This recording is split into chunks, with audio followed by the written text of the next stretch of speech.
आज मैं महाभाष्य पश्वसान्य के अगले पाठ को लेकर उपस्थित हुआ हूँ। यह पाठ शास्त्री द्वितीय वर्ष के उन छात्रों के लिए उपयोगी हैं जिन्होंने व्याकरण विषय को प्रतिष्ठा विषय के रूप में लिया है।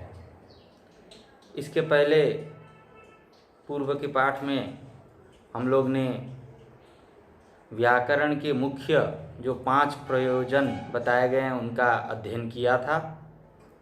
आज व्याकरण के गौड़ प्रयोजन 13 हैं। उनमें प्रथम 2 का अध्ययन करेंगे। तो चलते हैं आगे पाठ की ओर। इमानी च भूय शब्दानुशासन प्रयोजनानि। महाभाष्यकार ने 5 प्रयोजन बताए थे। रक्षोहागमलघ्व संदेह प्रयोजनम ये बताए और इनके प्रत्यय का उदाहरण बताया। अब उसके बाद पुनः वो आगे कहते हैं कि इमानी च भूय शब्दानुशासन प्रयोजनानि। भूय पुनः इमानी शब्दानुशासन प्रयोजनानि, यह पुनः ये शब्दानुशासन के प्रयोजन है, अर्थात व्याकरण अध्ययन के प्रयोजन हैं। तो ये आनुषंगिक प्रयोजन है। मुख्य प्रयोजन तो पहले का है। तो क्या है तो उसका आगे बताते हैं, गिनाते हैं, परिगणन करते हैं। ते सुरा दुष्ट शब्द यदधीतम यस्तु प्रयुङ्क्ते अविद्वांसः विभक्तिं कुर्वन्ति यो वा इमां चत्वारि उतत्व शक्तुमिव सारस्वतीं दशम्यां पुत्रस्य सुदेवो असि वरुण। ये 13 है। मुख्य प्रयोजन 5 है और आनुषंगिक गौण प्रयोजन 13 है। तो 13 में आज हम लोग प्रथम 2 अर्थात ते सुरा ये और दुष्ट शब्द इसका अध्ययन करेंगे। तो प्रथम है ते सुरा।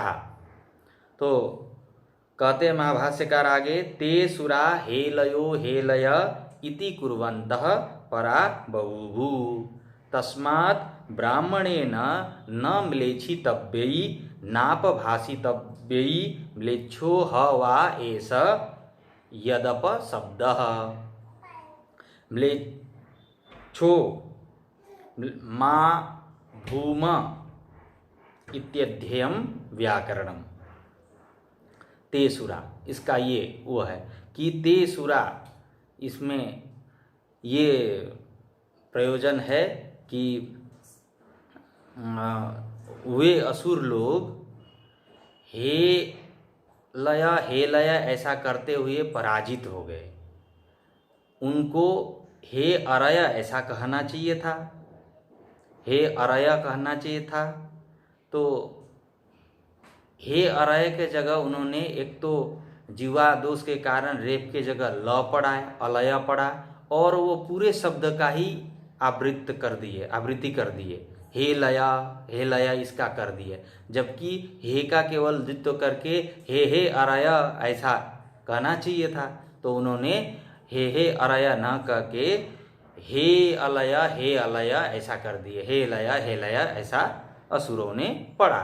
तो इसके कारण वो स्वयं पराजित हो गए। तो इसी में महाभाष्यकार इसका उदाहरण देके कहते हैं कि इस कारण से, तस्मात् इसलिए, इस कारण से ब्राह्मण से न म्लेच्छितव्यै म्लेच्छन न हो और न अपभाषितव्यै अपभाषित अर्थात अशुद्ध शब्द का उच्चारण न करें और म्लेच्छ न हो। और ये म्लेच्छ है, ये जो दुष्ट क्या कहते हैं कि अपभाषित जो शब्द है, असत्य शब्द, दुष्ट शब्द, ये म्लेच्छ है। तो म्लेच्छ यही जो अपशब्द है वो म्लेच्छ है। तो व्याकरण इसीलिए पढ़े कि हम लोग म्लेच्छ न हों। म्लेच्छ न हो, ये तदर्थ व्याकरण का अध्ययन करना चाहिए। ये इन्होंने ते सुरा इस पद से इतना बताया। तो यदि हम व्याकरण को पढ़ेंगे तो कहाँ पर रेप पढ़ना है, कहाँ पे ल पढ़ना है, कहाँ पे किसको द्वित्व करना है, ये इस सब का ज्ञान हो जाएगा। तो इस तरह हे लय इत्यादि हम लोग अशुद्ध नहीं पढ़ेंगे व्याकरण पढ़ने के कारण। अतः हम लोग म्लेच्छ न हो, ये तदर्थ व्याकरण का अध्ययन करना चाहिए, ये कहते हैं। फिर अगले में कहते हैं, तो यहाँ पर जो म्लेच्छी तव्यई शब्द है उसमें कृत्यार्थे तवई केन केन्यत्वना एक सूत्र है वैदिक प्रक्रिया में, उससे तवई प्रत्यय होकर म्लेच्छी तवई ऐसा बनता है, भाषी तव्यई।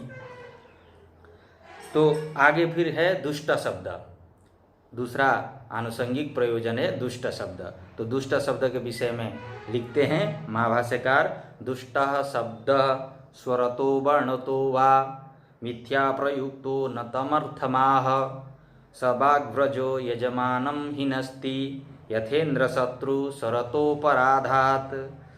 दुष्टान् शब्दान् मा प्रयुक्ष्महित्यध्येयं व्याकरणम। दुष्ट शब्द को प्रयोग न करें, हम लोग दुष्ट शब्द का प्रयोग न करें, ये तदर्थ व्याकरण का अध्ययन करें, ये तात्पर्य है। तो इसमें कहते हैं कि स्वरतः वर्णतः वा, स्वर से अथवा वर्ण से, मिथ्या प्रयुक्त जो शब्द है तम अर्थम न आ, उसके अर्थ को नहीं बताया गया है, वो क्या है, दुष्ट शब्द है। अर्थात दुष्ट शब्द से उसके अर्थ का बोध नहीं होता है, वो नहीं बताया जाता है, तो वो दुष्ट शब्द हो गया।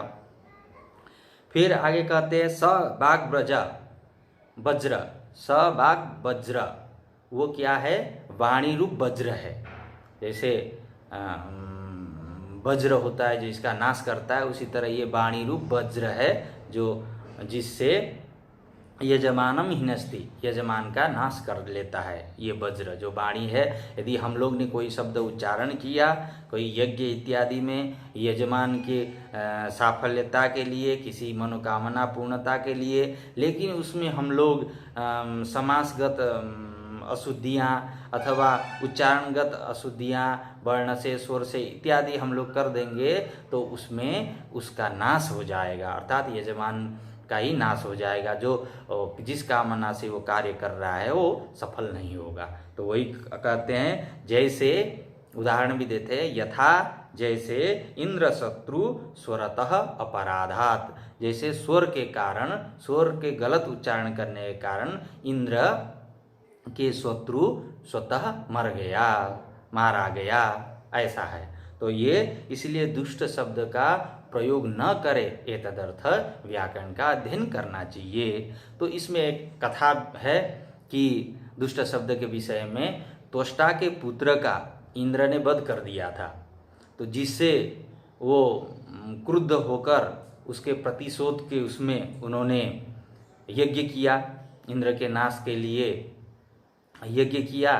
तो अब यज्ञ करते समय प्रमादवश ऐसा उच्चारण हो गया, इंद्र शत्रुर वर्धस्व, ये वाक्य में प्रमादवश उन्होंने ऐसा उच्चारण कर दिया कि वहाँ अंतोदात्त ऐसा उच्चारण कर दिया, करना चाहिए था, लेकिन उन्होंने पूर्व पद प्रकृति स्वरत उच्चारण कर दिया, बहुव्री का उच्चारण कर दिया, जिसके कारण वित्र उत्पन्न हुआ और इंद्र के द्वारा वो मारा गया। तो इंद्र का कोई नाश नहीं हुआ, क्योंकि हम यदि इंद्र शत्रु यहाँ पर तत्पुरुष समास करते हैं, जिसके कारण अंतोदात्त होता है, अंतोदात्त का उच्चारण करते हैं स्वर में, तो वहाँ हो जाता है इंद्र का शातयिता वृद्धि को प्राप्त हो, ऐसा अर्थ होता है। लेकिन जब बहुव्रीहि समास करके हम पूर्व पद प्रकृति स्वरत्वम बनाते हैं, स्वर बनाते हैं, तब क्या होगा कि इंद्र है शत्रु जिसका,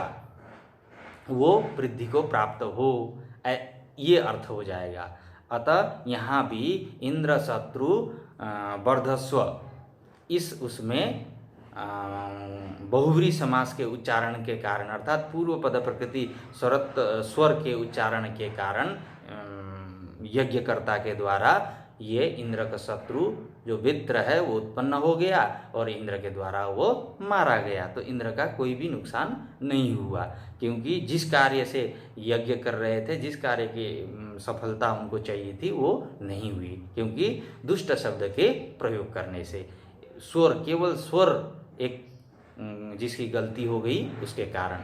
इसीलिए हमारे व्याकरण में भी कहा जाता है, यद्यपि वो नादि से तथापि पठपुत्र व्याकरणम स्वजनो स्वजनो महाभूत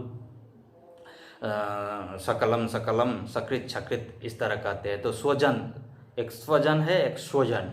तो वहाँ दंत स का उच्चारण करेंगे तो स्वजन अपने जन हो जाएगा, और तालव्य स का उच्चारण करेंगे तो स्वजन, वो कुत्ता जन इत्यादि हो जाएगा। तो यदि व्याकरण का बोध नहीं होगा तो एक उच्चारण से ही गलत अर्थ का भान हो जाएगा। तो ऐसे गलत अर्थ का हम लोग प्रयोग न करें, गलत शब्द का प्रयोग न करें, एतदर्थ ये व्याकरण पढ़ना आवश्यक है। तो आज के पाठ में ये तेसुरा और दुष्ट शब्द, इसका दोनों का हम लोग अच्छी प्रकार से पुनः अभ्यास कर लेंगे।